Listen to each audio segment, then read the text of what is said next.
कि आर्मी को यंग रखना जरूरी है, जवान रखना चाहिए आर्मी को। इसलिए आर्मी के जवानों को बहुत ही जल्दी रिटायर कर दिया जाता है और रिटायर के बाद उन्हें पेंशन भी दिए जाते हैं।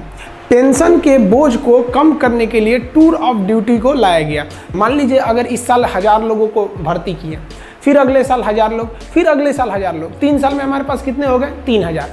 अब अगले साल तो जो पहले आए थे वो तो रिटायर होंगे, फिर 3000 आ जाएंगे। तो इस तरह से हमारे पास हमेशा एक रेगुलर आर्मी बनी रहेगी और ये आर्मी को हमें क्या नहीं देना पड़ेगा? पेंशन भी नहीं देना पड़ेगा।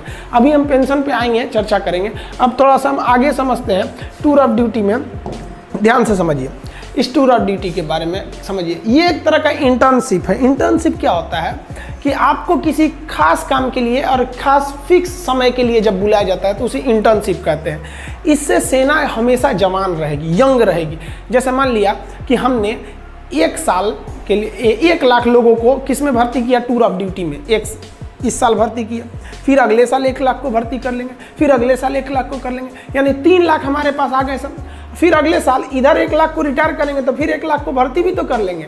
और जिसको हम रिटायर किए उसको तो पेंशन देना नहीं है कि भैया हम 3 साल ड्यूटी कराए हैं। अब ध्यान से समझिएगा जी, ऐसे करके हमारे पास 3 लाख का स्टॉक बचा और ये 3 लाख की जो आर्मी है एकदम यंग है। 18 साल के लड़कों को भर्ती करेंगे, 18, 19, 20, 21। तो ये 3 साल का 18 से 21 साल का 18 से 21 साल के लड़कों को शादियों भी यहाँ नहीं हुआ रहता है, एकदम यंग गर्म खून रहता है। अब बॉर्डर के फ्रंट लाइन पे खड़ा करेंगे ना, देशभक्ति राष्ट्रवाद तो कूट कूट के भरा है, समझ में आया? अब जैसे कोई परिवार वाला आदमी है, सेना हमारे हर उम्र के जवान बहादुरी से लड़ते हैं, लेकिन जो 40-50 साल एज हो गया उन पर जिम्मेदारियां हैं, उनके बाल बच्चे हैं, वो भी इंसान हैं, वो भी हमारे लिए लड़ते हैं।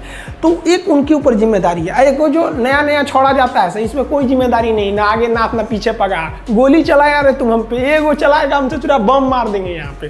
तो ये आर्मी को यंग रख सकते हैं। इससे आर्मी को डबल फायदा कि आर्मी हमेशा यंग रह गई और जो रिटायर हुए उन्हें सैलरी भी नहीं देना है और आर्मी कम भी तो नहीं होगी ना भैया। हर साल हम 1-1 को रखे रहेंगे, हमेशा हमारे पास 3 लाख की एक टूर ऑफ आर्मी की, टूर ऑफ ड्यूटी की फौज पड़ी रहेगी। तो एक आर्मी है, एक काफ़ी अच्छा बैलेंस बना के कर रही है। आखिर आर्मी को ऐसी ज़रूरत क्यों पड़ी?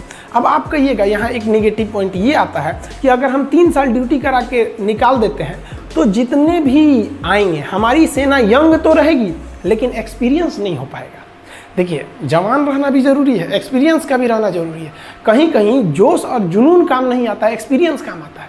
तो इसीलिए आर्मी विचार कर रही है कि हम अपनी आर्मी में 40%, 30 से 40% फौज को टूर ऑफ ड्यूटी के तहत रखेंगे ताकि ये लोग जवान रहें, और बाकी 60% फौज हम फुल परमानेंट सर्विस वाले रखेंगे ताकि इनके पास एक्सपीरियंस रहे। तो आर्मी हर तरह के मैटर पर विचार कर रही है।